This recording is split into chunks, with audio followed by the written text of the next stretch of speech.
So tonight we are very lucky to have 3 expert panelists here to talk a little bit more about their personal story as leaders in the healthcare field. So we are going to first kind of hear about their personal story, why they are here with us tonight. Then we're going to talk a little bit about kind of how to become a leader and how to identify opportunities for growth, and then take a quick break for questions from the audience. So be thinking of questions you want to ask. And then we're going to finish up by talking about kind of what it means to be a mentor and how to identify those opportunities. Like David mentioned, we'll be live streaming this and posting it on our website later. So if you are asking questions, please speak loudly into the microphone. So we have a lot to cover today. So we handed out the speakers' bios beforehand on handouts, so you can kind of read about those if you're interested in learning more about them. And so I kind of wanted to start out by having you guys introduce yourself, where you're from, and kind of tell us why you're here tonight.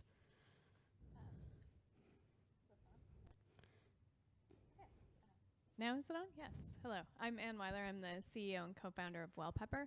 And Wyler is a platform for interactive patient treatment plans, replacing paper instructions with something where people can get feedback and they can check in and they can see how they're doing.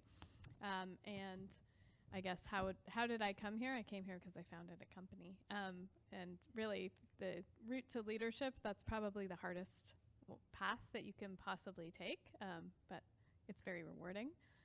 But I tend to do things the hard way. So that's how I ended up here after a fairly long career in just normal tech, non-healthcare tech. Took really the big leap to be my own boss, but also to be a leader both within, I think, innovation and within technology. So I'm Hendy Young. I'm an executive coach. I work with CEOs and executive women, mainly in life science and some in technology.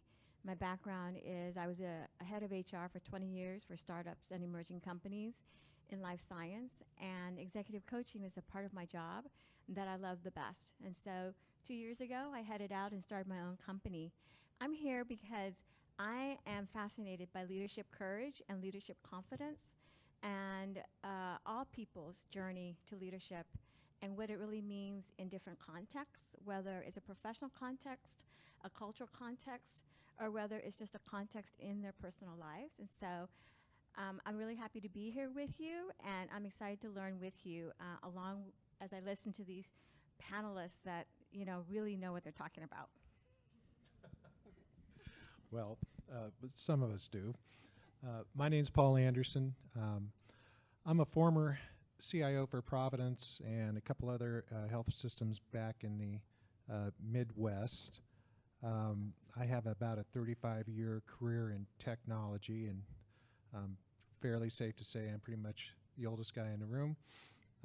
So I bring a lot of experience as to what leadership really means, both personally to you in your careers and to the organizations that you're working for. So the reason I'm here, kind of at the end of my career, is I want to help young people or younger people or people in middle of their careers gain some perspective around what leadership really is, especially in large organizations and healthcare. Healthcare is my passion. I'm currently working in behavioral health, which is truly my passion right now. And providing leadership or providing guidance or whatever I can do for the folks in the room here to provide perspective and any kind of guidance around what leadership means and how you can obtain a position of leadership if that's what your goals are. That's why I'm here. Well, thank you all for being here tonight. We really appreciate it. So I want to kind of start out by getting a better understanding of how we as emerging professionals and leaders can really understand what it means to be a leader and what we should be focusing on doing now to make that next step, both mentally and in our actions and career decisions. So everyone in this room has the potential to be a leader. We probably don't all want to be CIOs or CEOs, but I think it's important for us to really understand what our strengths are and kind of what we want to achieve and what our next steps should be. So, Paul, you mentioned that you did a lot of work at Providence, kind of working to develop leaders there. Can you talk a little bit about what qualities you think makes a leader successful? So there's a lot of different ways to be a leader. So you can lead by example. You can lead through command and control. The most important qualities in leaders that I see are two things. One, you have to be really passionate about what you're doing. So if you're trying to lead an organization or you're trying to attain a leadership position, because that's what you feel your career position is going to be, if you're not passionate about it, you will not be able to fake it. People will see right through you.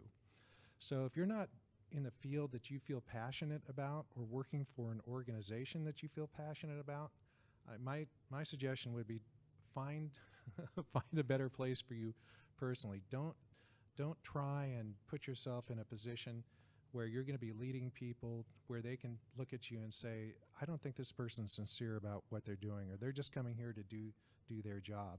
We probably, all of us have worked for people like that. And you look at them and go, I hear what you're saying, but I don't think your heart's in it, so why should my heart be in it when you ask me to do things? So that's one important quality. Just be true to yourself and know that what you're doing is what you really want to be doing. You feel passionate about it, whether it's your industry or the company you're working for. It could even be the people around you that you're working with. They can give you inspiration. You want to do better for them and help them. The other thing is, if you want to want to obtain that traditional leadership position where you're leading, you're expanding your span of control or your budget, FTEs, and that's not necessarily a negative thing, but it's a good way to measure kind of your leadership competency and how the organization views you, is you really got to be willing to stand up and be the person that raises their hand. And when the tough job comes up or when the unpleasant things have to be done, and it's not about working 80 hours a week or trying to do something that's physically unpleasant, but you have to be the person that's willing to raise their hand in the room and say, I'll do it. I'll be the one to do that. So if you're trying to progress your career, the people that you're working with, and more importantly, the people that you're working for, really recognize that. And I'm sure many of you are managers here already. But you recognize and you value the person, even if they don't have the competencies to do what they're asking to let you do. The fact that they're raising their hand, that they're putting themselves out there, that they're willing to risk something to get the job done is really a key attribute. So be passionate about what you're doing, be willing to take a risk, and raise your hand. So Anne, question for you. Is there a shift in mindset needed to lead? Yeah, absolutely. Great question. Did I just turn this on or off? That's terrible. Isn't that terrible? Yeah, the shift in mindset is really around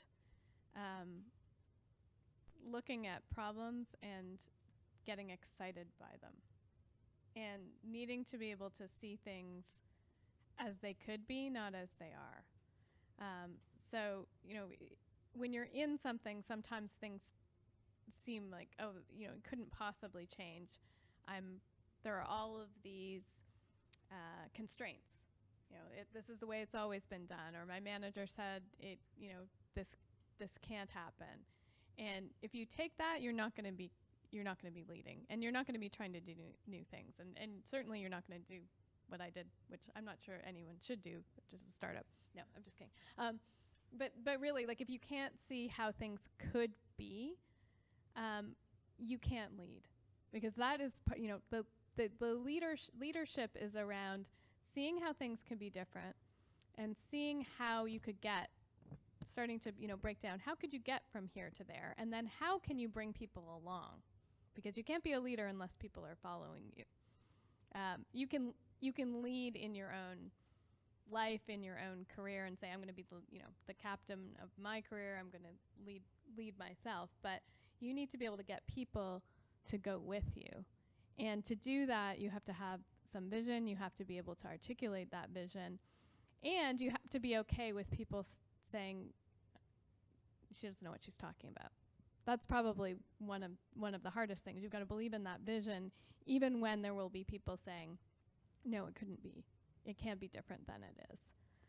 So it absolutely requires a shift in mindset, and it requires, some courage of saying, well, everyone is saying it's like this and this can't change, but you have to believe that it can change. I think you also have to understand timing. I think timing is, I had a fantastic manager at when I was at Microsoft, and I did business planning there, and I used to get very upset because I would say, we have to be in this space. I cannot believe we don't have a solution here. Google is eating our lunch. What are we doing? And my boss would say to me, yeah, and you're absolutely right. We do need to be in that space, but understand why we cannot go into it right now. And that was really interesting as well from a leadership mindset. Because had I gone around, I saw things could be different. We could be doing this. We could be, but I didn't understand all of the other factors and the timing. And so being a leader is also understanding when to be a leader and understanding when people are ready to change. Because if you're going around trying to change people who aren't ready to change, which I've done many times, you're going to get nowhere. You're going to be frustrated. And you're going to think, I have this great leadership vision. Why is no one following me? So yes, lots of things to think about in shifts. No.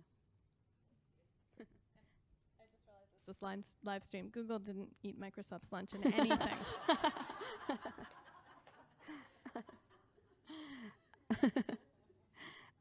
So kind of going a little bit off that. So Hen, can you talk a little bit more about how to embrace risk and failure when in leadership positions? So you're not going to learn unless you take the risk and you embrace failure. I mean, unless you take the risk to try something new, you're not going to learn that something new. If you've ever been around small children, you'll notice that they're not born walking and they're not born crawling, right? That actually it's repeated, getting on their knees and then falling on their face and on before they learn how to crawl. And it's the same thing with walking. They take that risk to pull themselves up and then fall. And then, you can watch this progression. And so in the same way, if we don't take risk, we don't have the opportunity to learn. And risk doesn't always end up in failure, but, it's if you think over your life, right? Think about the place where you pivoted in your career, in your relationship, in your taste in food.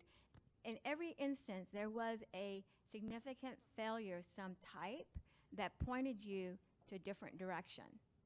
And so embracing risk and failure is so important for you as a leader. Because if you don't have those failures, you actually don't have the insight to lead people. And that insight only comes from your own learning. You could read incredibly written books, but unless you've had that failure and you've recovered from that failure, and not always maybe well, but because you got up, again, dust yourself off and went ahead, you can talk to the people who follow you with a conviction that is authentic to them, that then empowers and engages them to follow you. And so to me, it's like, it's not fun to take risk, right? Because you don't know what the outcome is. And I'm a safety-oriented person, right? But I've made all kinds of quote-unquote mistakes. But the failures that I have pivoted me here. And when I sit with an executive and coach them, it's my failure in those places that I can have the insight to ask them the questions that propel them to that next thought that then invigorates them to take that action. So it's risk and failure is so important. Anything else to add? No. Okay. So how do we prepare to lead as someone who may be an individual contributor right now? How do we know what is the right fit, and how can we move from one level to the next? That's a great question. The reality is that every time you take that next stair step up in your career, you're not qualified. You're not prepared. You've worked for it, but you don't have that experience. Otherwise, it'd be a lateral move, right? So you, the reality around that is that what you need to be prepared for is not only failure. You're taking the risk by accepting that job because you know you think you can do it, but you don't know that you can do it because you've never done it before. Somebody else thinks you can do it, and you've demonstrated the acumen or the desire or the passion to make that happen, but you don't know that you can do it. So there is no way to know that you're ready for that next step other than you want it. You feel passionate about it. So you think you can do, I think I can do this job. I think I can make a difference. I think I can do a better job than the person in front of me or the people that are competing for this position. So that's truly how you know that you're ready, because you really, really want it. And if you don't really, really want it, you're not going to get it if you're competing for it. Or if somebody comes to you and says, I think you're ready, you should go do this, then you go, well, I'm not so sure. And if you have to be talked into a leadership position or taking that next step in your career, that should be flashing red stop sign. Don't do it. So to know that you're ready, you're going to feel that you're ready. You're going to feel a desire. Even if you feel incredible anxiety and you're thinking, again, taking a risk, you're going to have to take risks. And by the way, if you've never been fired from a job or in your career, then you're probably not taking enough risks. It's just, it's a fact. I'm sure many of you have never been fired yet, but it may happen to you. But you know what? Nothing motivates you more than walking out of a building and saying, I need to find another job. All of a sudden, things get really clear, you get highly motivated, and you really start focusing on what you need to do, right? So, again, when you'll know when you're ready by how you're behaving, how you're chasing it, how hard you want it, and where you're going after it. And if you don't have that passion, if you don't have that commitment, then you're not ready. Don't do it. Okay.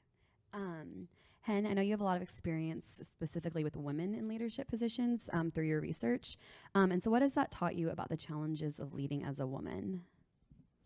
I think the biggest challenge is that when we don't bring ourselves, our full selves to the job, and I know that sounds like a cliche, but it's actually not. It's known that we bring different gifts to the table. We have a different perspective. For example, women, as they're making decisions, will be able to think of more of all of the concerns, all of the factors in it. Whereas men, and I am generalizing a little bit, men are a little bit more laser focused. When you have everyone at the table, a great decision comes. Because not only is everything taken into perspective, but then a path forward can be formulated, right? When you're a woman at that table and you don't speak up, as John alluded to, you don't speak up, you don't bring your full self, you don't bring your gifts.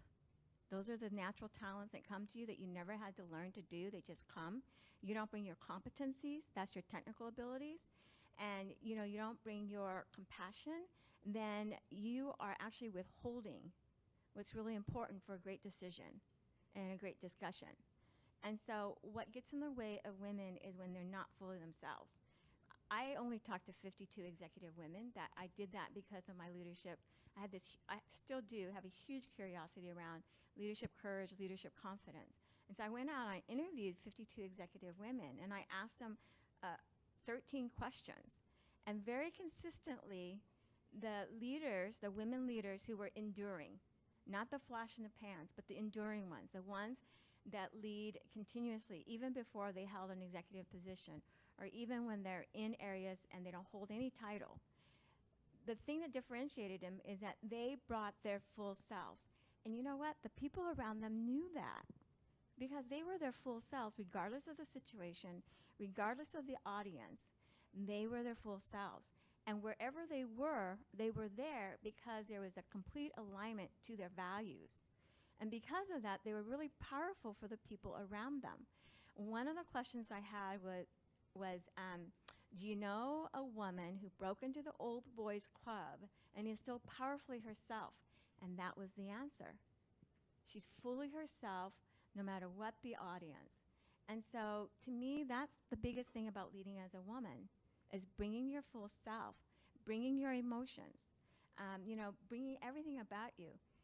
And I'll stop after this one comment, but I had a colleague that said, that I was talking to her, and she said, have you ever looked at your data according to generations? And it was really interesting because the baby boomer women tangibly every day had to elbow their way to make room because, corporate America was not used to having women full-time in leadership. And so for them, it was very tangible every day, right? Those women had to make decisions. And this is the decisions they made, not to be women. And they didn't bring their full gifts. But not only on a business level, it was on a personal level. A lot of them chose not to be married. A lot of them chose not to have children. And so, when you think of that, and then you think of today and the opportunities that we have, right? The women that came after them, we're juggling everything. We want both, right? And so we're juggling. Sometimes we do it well, sometimes we don't. But the bottom line here is bring your full self. And if you're in an environment that's really hostile to diversity and inclusion, you need to take that into consideration. Perhaps there's a place that's better for you, But if those are not barriers for you, then you need to figure out what's keeping you from bringing your full self, because that's when you're the most powerful as a leader and just as a human. If I can just, first of all, I want to just violently agree with everything you just said. And unfortunately, in this day and age, even today, there are organizations that culturally are I don't want to say behind the times, but they just, it's amazing to me in this day and age that we still have to worry about gender and race in the workplace, but in fact, we do. It's hard to believe, but it's true. So for women specifically, from my perspective, it is important that you bring your true self. Don't hold back. Don't try and mold yourself to the organization because of your gender. You're leaving too much behind. Personally, I like to hire women because I think in general, and this is a broad generalization, women are smarter and higher performers in specific things that I would hire for. I know it's a terrible thing to say, but and that's me projecting, but I also think that because of the barriers that even today women have to overcome in the workplace, they tend to be higher performers. So again, don't leave anything on the table. Don't try and mold yourself to the organization. Be yourself. Project yourself, your qualities. Forget about the stuff that's around you. And again, if you're working for an organization, or if you're working for a leader that values performance, nothing else is gonna matter. And if I was in my mid-career, I would be looking for that person to work for. Whatever their other qualities are, the first thing I'd look for. Forget about loyalty, or they're a nice person to work with, or you like to have a drink with them after work. Find the person that values your performance and is completely blind to pretty much everything else. Now, obviously, there's workplace norms and culture things and stuff like that you have to be sensitive to. But look for that person. Look for that organization. If you're in an organization you feel is hostile to you because of your race or gender, get the hell out. Don't waste another day in an organization like that. And by the way, I worked for a whole lot of very powerful women for about 17 years, the Sisters of Providence, who chose not to marry. And we're super focused on their mission of caring for the poor and the vulnerable. They lived that life, so they were a great example to me. And you can find that organization. You can find that person to work for. You just vote with your feet, use your talent, and get in the right spot for you. I just want to go back to what Hen said about the environment. It's not just around, does this organization accept you, but does it actually play to your strengths? And does it play to how you want to grow? And I've seen people, in a company go to another company and they're back to the original company in a year. And it's nothing wrong with either of those companies. It's just that there's a completely different style. And some of understanding the style of management, leadership, interaction, and does that actually match how you excel and how you want to work?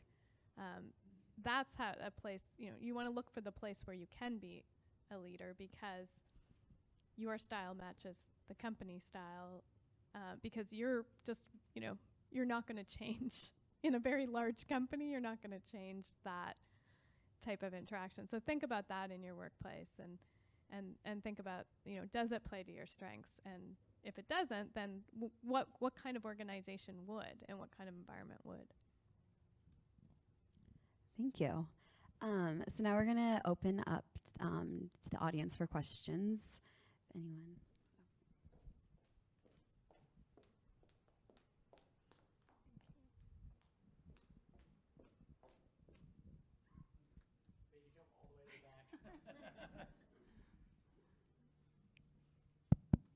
It's on? Good. So one of the things I've always actually been curious is do you actually consider leadership more of a skill, or is it a trait? Is it something innate that you have, or is it something that somebody, from my demographic can grow those leadership skills throughout their career?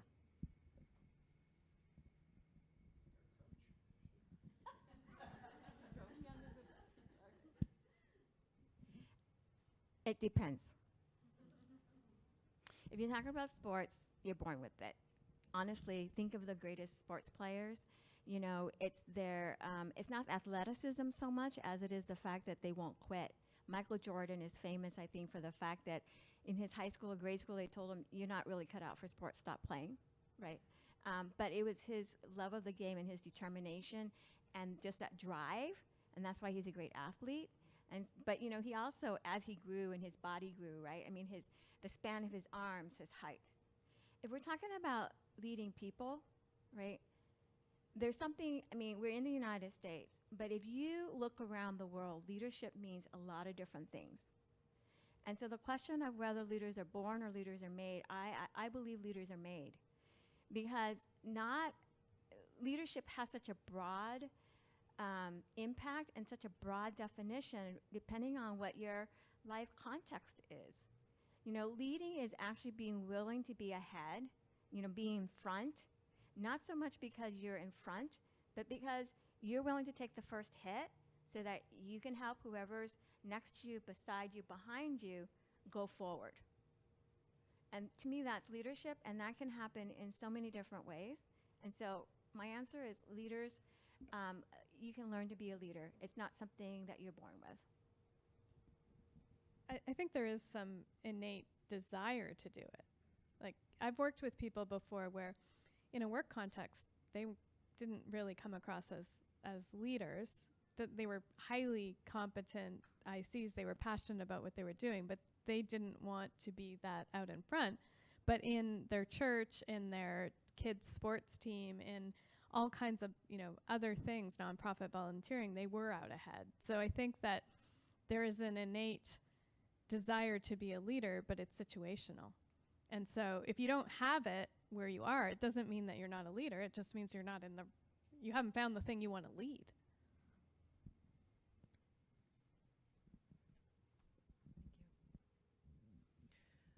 A topic that is very much of interest to me is being convincing. I was really excited, Kaylee, that you work in web applications because this is pretty relevant. So in my company, we have very poor analytics right now. And I'm trying to fix that by saying, hey, let's actually use the analytics package that we're paying for. However, when we meet to talk about this, the designer and the PM and so on will say, so what should we measure? And I say, well, I think we should measure this, this, and this, but I don't know. And I'm trying to, I'm struggling, to come across as convincing. Like, I know what I'm talking about. This is why you should do this. This is why we should keep paying $400 a quarter for this service.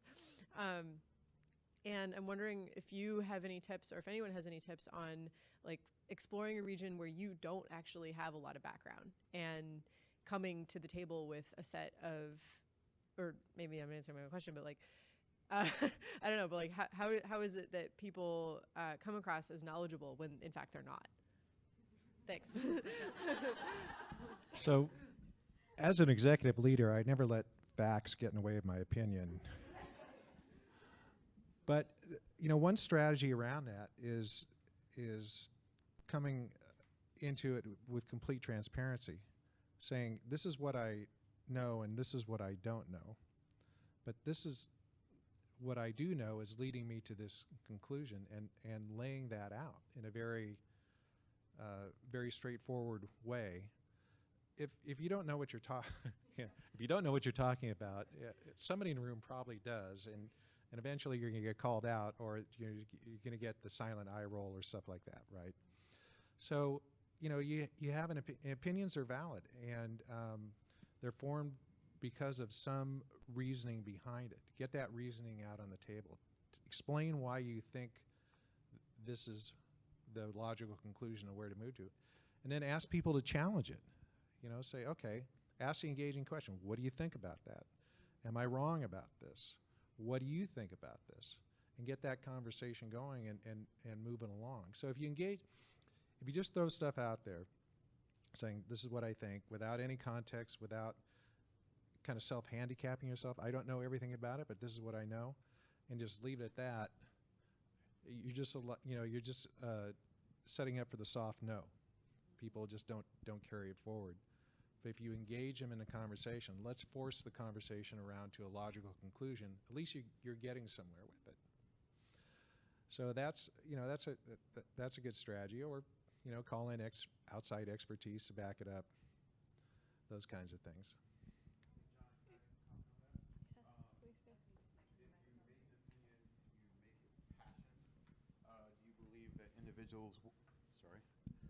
Do you believe individuals will buy in more, absent of facts?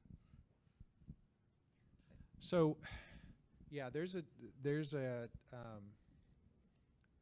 yes, and I've worked with people that are passionate about certain opinions and passionate about certain positions, and they've been passionately wrong,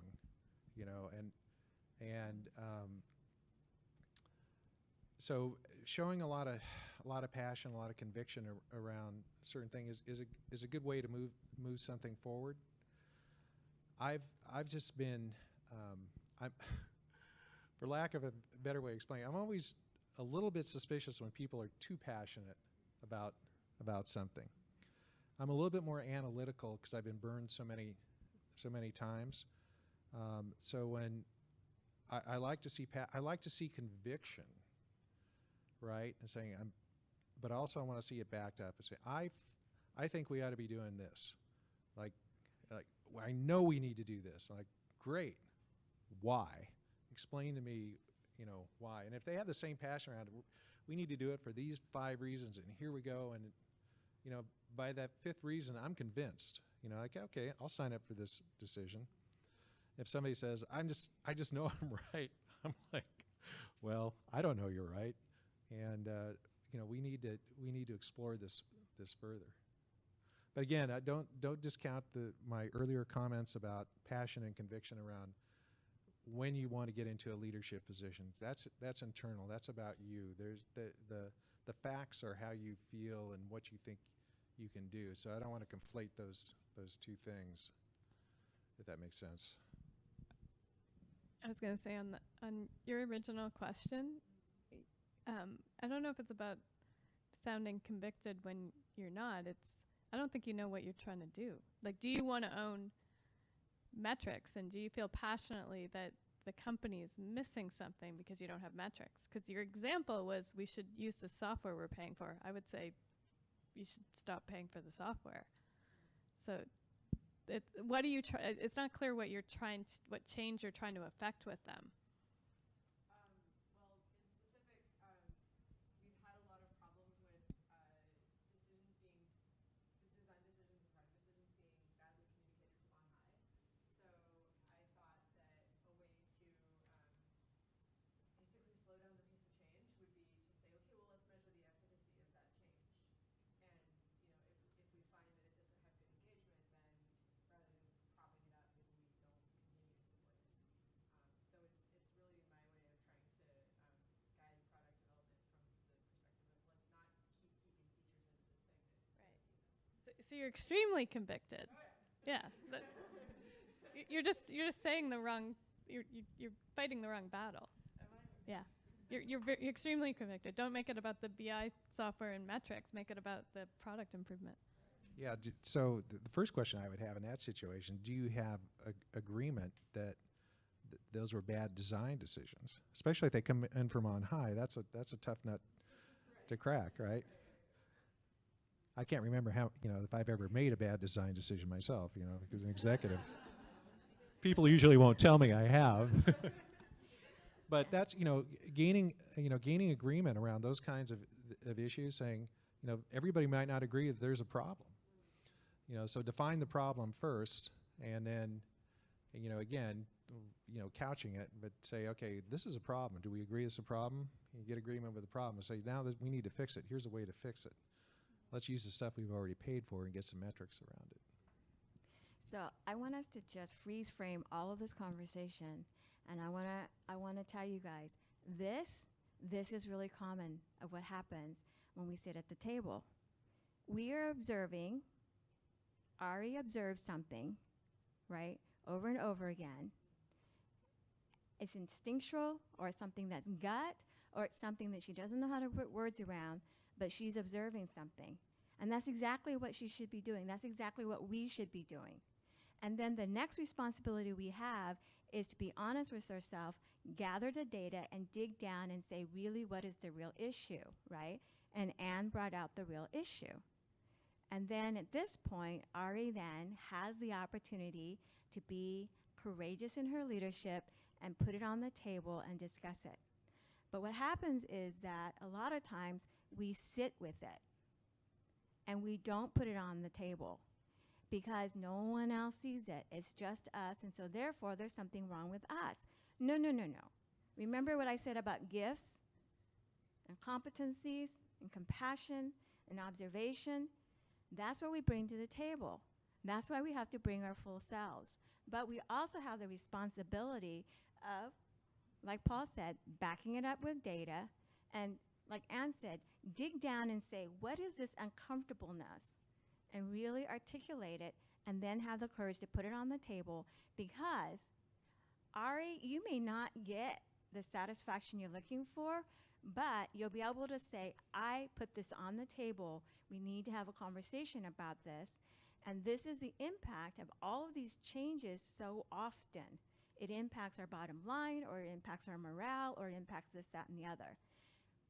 But not putting it on the table because we're the only one that observes it is not it's not fully being ourselves, and it's not being courageous.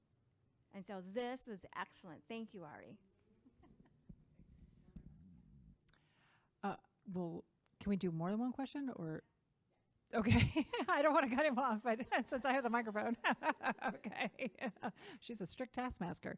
So I want to change. I want to be a little bit of, I hate that term, devil's advocate, but Paul, you were saying you'll know when you're ready, and I would counter that a little bit, or I'd be interested in other perspectives of sometimes someone taps you on the shoulder because they see something that they don't know, that you don't know about yourself. And it's scary to take a leadership role. So I'd just be interested in sort of hearing a little bit about sort of that imposter syndrome is one of the things that's out there in terms of, and it affects women a lot, of feeling like, oh my God, I have no idea what I'm doing. So I'd be curious, and everybody else can see that is the other part of it. So I'd be interested in your comments on that. Yeah, I was actually going to comment when Paul said that, because I think you need to ask other people. And if it's, someone may tap you for something, but also ask other people what they see. I recently, good friend of mine was changing jobs, and she was really insecure about whether she could do this job that she was going for, and she had done everything in it, and she had a vision for doing this job that was far beyond what they were actually asking for, and she didn't see it until we sort of stepped through it. And I said, well, asked her a bunch of questions, and then she went back in and not only got the job, but she negotiated a higher pay grade than they were offering, because her vision for this job was so much bigger. But I still don't know why she didn't see that. But I think it was because she was moving from being a freelancer to a role in an organization, and so she didn't see everything she did every day as a freelancer, and she wasn't getting feedback. And so I think it's around, it's that feedback. It's how are you coming across to others, and what is it? And if someone does tap you and you feel like you're not ready, ask them what they see and why they're asking.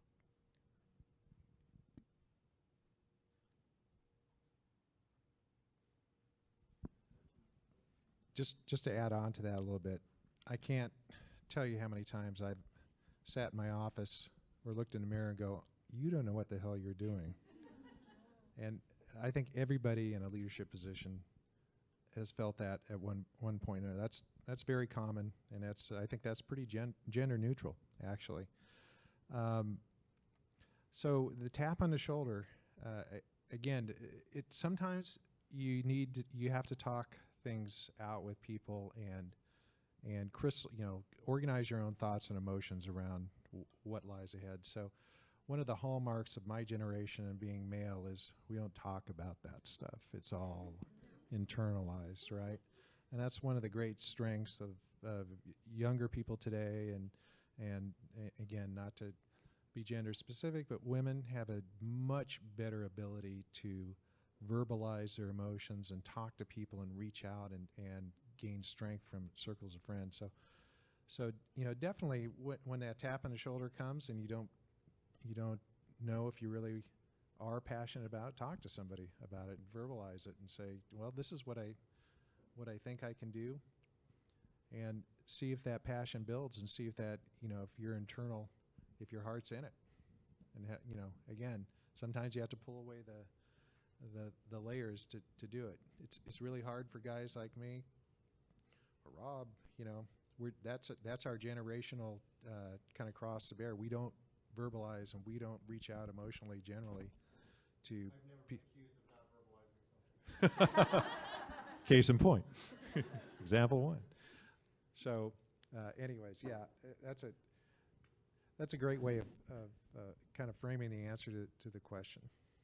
So I just want to speak to the imposter syndrome a little bit. There's a really great book written by Tara Moore called Playing Big. And the book is all about self-doubt, which is the other aspect of the imposter syndrome. So one thing to realize is that everything, all of our experiences that we take in come through our limbic brain, through our emotional center, and then it gets processed, right? And so the thing is that our imposter syndrome is actually a protective measure. Somewhere between 0 and high school, we had experiences. And so whenever we encounter something that's like that experience or makes us feel like that experience, our imposter syndrome comes up to protect us from embarrassment, from failure, from getting hurt physically, mentally, or whatever. And so when that happens, Tara Moore walks through this, where the response is to be compassionate to our imposter syndrome and to reassure ourselves that we're not actually going to get hurt, that it's okay, that we want to take this risk. And that actually helps us to manage our imposter syndrome and to bring that loop in our head to come down and fade and fade and fade. And so if you have a practice of addressing your imposter syndrome that way, you actually can manage your self-doubt. And then you can hear your gut your passion or hear what other people have to tell you about how great you are.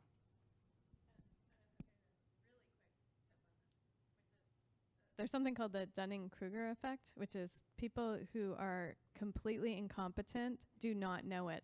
So every time you have doubt, say, great, I can't be completely incompetent, because I wouldn't know it.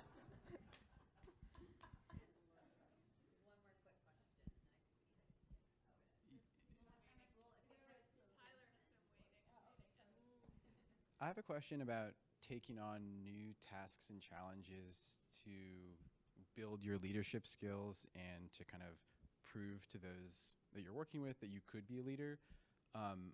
The question is, do you think that you should take on any task and challenge that comes up, or are there particular types of tasks? Do you see a tension between adding on new challenges to build your leadership capability, or being kind of pigeonholed into, this person's really great at doing this job, I hope they stay there forever? That's absolutely a risk. I think you have to look at, what does whoever is asking you to do this, what do they value, and what does the organization value, and what's in it for you. And you got to look at those three things and then think about, what's the story you're going to tell after this. Because there is something that can happen, and I've suffered this myself. I've taken one for the team, done a job that nobody wanted to do, and thought that I would get kudos for it, and I got nothing, because it was a terrible job and it was very hard to be successful in. And I thought it was helping and showing leadership potential, but I think you have to look at those three things. And if it is something where you are taking one for the team, ask what you're gonna, what is it you're taking? What are you gonna get out of doing this? So you really want alignment between where you want to be able to shine, what your boss values, because if you're not, that's something that I have to say, as now being a CEO, if I'm ever working for someone again, which I'm sure I will be amazing, because I know what it's like to be like, why can't somebody just help me? So thinking about what is going to make that person great, the person that you're working for, because they have the power to promote you, they have the power to recommend you to other people. So there's a lot of factors that I think go in to taking on more responsibility, and sometimes saying no is actually a good thing if you can explain why.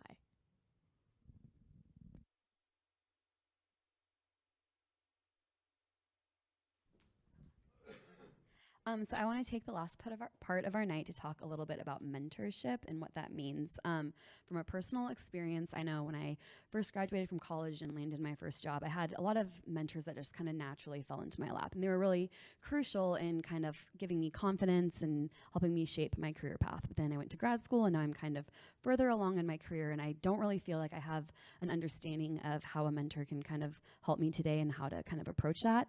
So I kind of wanted to get your perspective on that and kind of help the audience to get a better understanding of what to kind of do once you're past the intern phase, and people who are kind of looking to move into that next step in their leadership role. So my first question is, can you expand on the definition of kind of what it is to be a mentor versus a sponsor? Because I know there's a difference between the two. And what kind of outcomes you can expect from each of those. And do you have any feedback on that?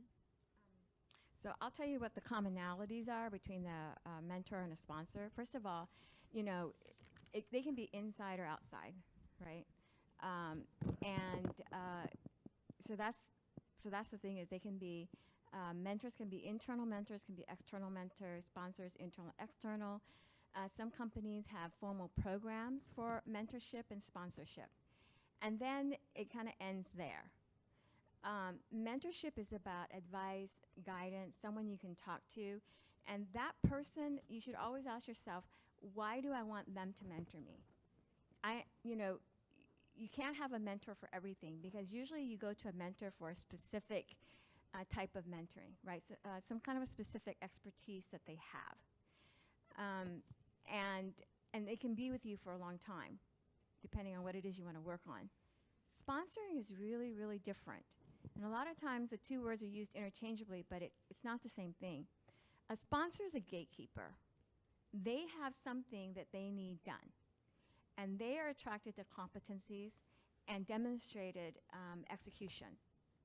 And so, you know, they can sponsor you into projects, into high-level assignments, into other things. If they're not inside your company, they can sponsor you for experiences like, for example, volunteer work or nonprofit work, right? And it is a transactional relationship. You can sometimes turn your mentor into a sponsor. If you're in an organization where there are skip reviews, it's actually your boss's boss. So you're in an organization where there's skip reviews and you're sitting with your boss's boss. That's your opportunity to talk about the vision of your career in that company, the things that you're interested in, the things that you really want to do, right? And of course, if you have something that your boss can't handle, of course, but the opportunity there is to really tell them what you're looking for and what you're interested in doing. The other way is to have a colleague at work introduce you to somebody who's a sponsor. For example, if you're on the technical side, but you're really interested in learning about finance, have a colleague in finance, you know, introduce you to people in finance who have projects that you can work on, that can give you visibility. Now remember that typically a sponsor, when they sponsor you for something, it is probably not included in your job. It is something that you're doing extra on the side, early in the morning, you know, during lunch, in the afternoon, or on the weekends or something like that. And it's all about building your career, building your visibility, building your competency. So those are, you know, when in my context, in the corporate world, that's what I run into between mentorship and sponsorship. One thing I want to talk about mentorship is understand the context. When you say mentor, what does your mentor say? Because in life science, if you've gone through the academic track through your master's or your PhD, mentorship is actually very different. Your academic mentor actually directs your academic path directly. Take this class, don't take that class, go with this professor, don't go with that professor, be on this research project, don't do that research project. So if you come out of an academic path like that, be very cognizant that your mentors outside of that context are not going to be that directive. And so you may not feel like you're actually getting mentoring when you are. I would also say your manager should be mentoring you. And managers usually wear 3 hats. They're a manager, then they're being directive because they have something they need to accomplish in the organization. They're mentoring you as someone on the team who they see the potential and they can bring you forward. And then they're coaching you as well. And coaching, that's where I think people get really confused, is between mentoring and coaching. Coaching is about the individual. So management, if your manager is doing these things, and you want your manager to do these things, you should ask them to do these things, but you should also be really clear when you're having a one-on-one with them, which one they're doing. And managing would be pretty much like, you know, here are our goals and we got to get to here. Mentoring would be, okay, I'm giving you this goal and I'm going to help you break down how we're going to do this goal. And coaching would be, hey, I see when you're in this meeting, you're doing this. Why are you doing this? This is something I observed. Why do you think you're doing this? You know, especially if it's something that is limiting you. So you can and should expect your manager to be doing all of these things for you. And in fact, you know, having mentors and coaches outside of that is also great because it gives you another perspective. But, you know, you're in an organization, they should be helping you with all of these things. So I have a slightly different take on it, just from my own personal experience. So when I was with Providence, we had very specific mentoring and sponsorship roles built around what was called ministry leadership formation. So at Providence, if you're a senior executive, you went through a 3-year program where you dedicated 1 week a quarter to going down to a monastery in Sacramento and learning about Catholic social teachings and how that impacted healthcare and stuff like that. So it's a big investment, obviously. And you were expected within your span of control and with your direct reports to sponsor that learning with those people. So that was very much a sponsorship kind of role. Mentorship was really a very personal relationship that you would have with someone either higher up in the organization or one of your peers. Once you get to a certain point, there's not a whole lot of place to go above, but one of your peers around specific aspects of you as a human being. So it's a very humanistic kind of approach from where I've seen it. And that mentorship was really very transactional. And it was very much focused in that organization around ethical discernment around how you make decisions, how you treat people, how you behave as a leader. So it's very complex. The organization invested a lot into it. And the next CIO role I had, actually, strangely enough, a non-denominational, not-for-profit, but a pretty big organization, had a lot of the same traits. They just didn't couch it in Catholic social teachings. So I think it's very common in some of these organizations that, again, that have a mission and things like that. So fast forward to where I am today. So I'm working for one of the largest software companies in the world as a contractor, but in my job description is mentorship. So I'm still doing that with some fairly senior staff that are working in the area that I'm doing. And that's in my job description because the people that I work for as senior executives know that I've done this before. So it's a value to the organization. But where mentorship really comes in, if you're mentoring someone, make sure you have a good, strong personal relationship with them, because you're going to be talking about things that are deeply personal, life values, how you treat people, those kinds of things. To me, that's what mentorship's all about. You can be very transactional and say, don't do this in a meeting, or this is what you need to say, and that kind of thing. That's one part of it. But what you're really trying to do as a mentor is you're trying to shape a person to be the kind of person that the organization wants them to be as a leader.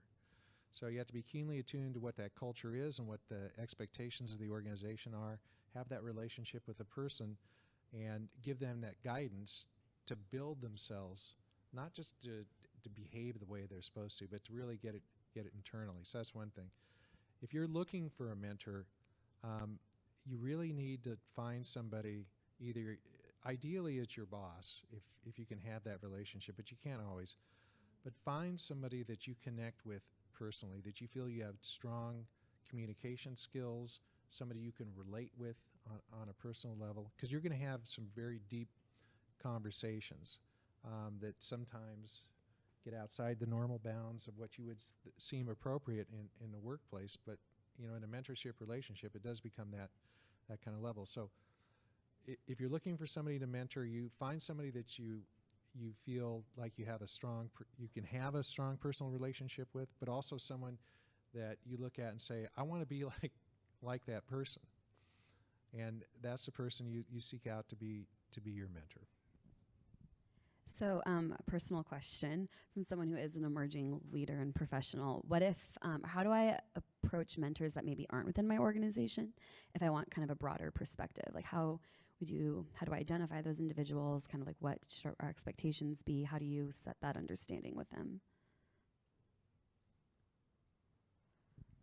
So approaching a mentor outside of Yes. outside of your organization, that's Is it outside of your entire organization or outside of your department? Outside of my entire organization. So what if, like, for those of us who are looking to maybe expand our careers in other directions, maybe get out of what we're doing now and move into another field, what's your perspective on that? So for me personally, I've actually had those relationships, but those relationships were always built internally at another organization. So, for example, John Fletcher, former CEO of Providence here in Washington, in Montana, and other places. He's now a professional coach in his second career. But when I had left Providence, and before he left, I would still go back to him. He was a mentor for me, so I would still go back to him with all kinds of questions and seeking advice. And what would John do, literally? And that's the kind of the core of a mentorship. I still you know, I still have mentoring relationships with people that used to work for me in a bunch of different organizations. You know, we talk on a regular basis and kick stuff around, but it's always kind of the genesis was always in a work mentor relationship. So, you know, I really don't know how else in my personal experience it would actually come about. I was involved in a program that was specifically matching women with mentors, and it was incredible. And then of course it was a nonprofit and they had no money and they stopped it. But that was really fun, and it was a way for people to get a mentor outside of their work. But it's a really hard thing because of the relationship required and the investment. So if you can possibly look, you know, like Hen said, you know, if you want to learn about finance or you want to learn about marketing, if you can find somebody in your organization in a completely different role, because they will be invested in you because you're in this organization, assuming as well that you have that chemistry, because, you know, I've had that before. Like I had someone matched with me as a mentee from a peer, which it was funny because this peer is a really good friend of mine to this day.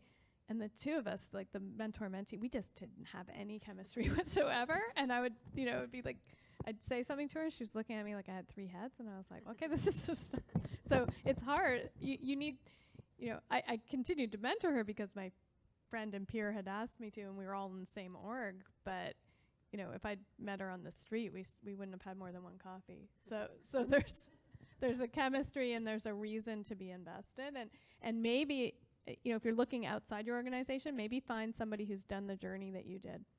And if they did it and they loved it, they're going to want other people to do that journey. And maybe, but yeah, it's hard. Thank you. So I would expand on what Anne just said, is that if you're looking for a mentor outside of your organization, like completely outside, what are you looking for? You really need to nail that. What are you looking for and why are you looking for it? And then go and haunt the places that those people would be, right? For example, you know, if you really want to, you know, your vision is to be an executive women in technology, well, you're going to want to look up all of the women organizations that is technology, and there's quite a few of them. And you're going to want to be consistently attending the ones that really feed you, you know, mentally, and then, you know, form relationships there. And really interact with, you know, a handful of women there. And when you have that kind of a relationship, very rarely do you get to a point and go, hey, will you be my mentor? It's a relationship that develops. You know, it's sort of halfway between what Paul said and halfway between a formal program in your company. It is having a relationship with another human being whom you respect and whom you want to learn from. And that is always so complimentary to that person. And if they have the humility to say, yeah, I'll have coffee with you. And if they do that, you know, in a consistent fashion, and I don't mean like every day, every week, every month, but, you know, they're there when you call them up and say, hey, you know, it's been a couple of months, I'd love to have coffee again and ask you some questions. And they're willing to do that. You're in a mentoring relationship. It's not, you know, it doesn't get formalized and you don't set out rules or anything like that. It's all relationship based. And I think Paul said before, understand what you want to get from this person. You cannot go in and just go, mentor me. It's like, mentor me in what? Why did I choose you? What did I see in you that I'm asking you this? And what are we going to try and achieve? And be okay when the relationship ends. Because, you know, you may have some mentors who stay with you for life, but, you know, you may both get to a point where it's like, okay, we achieved what we were trying to achieve, and now move on to the next person who's going to show up when you need them. Mm-hmm. And always, always, always, you're responsible for the relationship in a mentoring relationship, even though it's not formal. It's your responsibility to follow up. It's your responsibility to come to that meeting and have questions or curiosity or what you know, or what you want that conversation for. If they agree to meet you for coffee, you know, when you get there, have a reason for being there. And Hen put together a great list of resources as well. Hopefully you got it on the flyer when you walked in. If not, I think they should still be on the table, and we'll post it online as well to kind of help identify some of those opportunities. So thank you for doing that. So we have time for one last question to leave you all with. So can each of you leave us with 2 things that we can do today to stand out as leaders in our organization?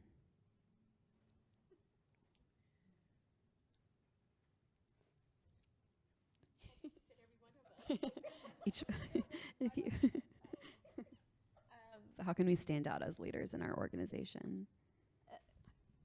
You know what? It's so much of it depends on what you're trying to do and what the organization values. So first of all, make sure those things are aligned. And I know I said this before, but it's so true. And then pick one of those things, you know, and step up and be afraid to take risk. This goes back to if you don't fail, you're not going to learn. You've got to be okay raising your hand. You've got to be okay taking risk, and you got to be okay not knowing all the answers. I use a framework in making decisions about taking a leap, and it's thinking about a rock climber. So you're hanging on a wall. If you know anything about rock climbing, and you've got 4 points of contact. You've got 2 hands and 2 feet. If you move 2 hands or 2 feet at the same time, you're going to fall off the wall. So thinking about what are your 3 anchor points, and what is the thing you're going to reach for, and what are you going to stretch for? And then you can be successful because you're not trying to do too many things at once. But you got to reach, because if you don't reach, you're going to just keep holding onto the wall in the same spot. So my 2 things are curiosity and risk. Be curious. What aspect of your company, your job, what you're seeing ahead that you're curious about? And go after your curiosity. And then the second thing to remember is that leaders are visible. So again, drifting off of Anne and Paul, you know, what can help you with your leadership? Be visible. Be visible, be curious. Be curious, be visible. But those 2 things, they're going to help you with your leadership. So again, it's be passionate about what you want to do, and let that passion show through. Try and be as transparent as you possibly can. Don't try and fool anybody. I don't have all the answers, but I'm asking the question, right? And is this a better way? Present that. Don't try and bluster or BS your way through things that you don't know. Approach things with a beginner's mind. But say, hey, let's talk about this. Let's have that engaged conversation. And the third thing is raise your hand. You know, I like the 3 anchor points. I was probably never that smart. I'd be the guy sliding down the wall, trying to stop himself with his chin. But you know, when you feel that passion, and even if you're unsure, you know, and if you can talk it out with your friends, your peers, or a person tapping you on the shoulder, that's great. But be the person in the room that raises your hand saying, I will take on that problem. I don't have the answer, but I will try and solve it. And if you keep doing that, talk about visibility. That's a great way to be visible, because you're going to start, your name is going to raise to the top of the people making lists about who's doing stuff, who's making things happen, who's solving problems. So raise your hand, get in there, jump in there with both feet, and try and solve the problem. Well, thank you all for your insight and being here tonight. Really appreciate it. We have some beverages and food left, so feel free to help yourself to that and mingle for a little bit after and ask them any questions you have. So thank you.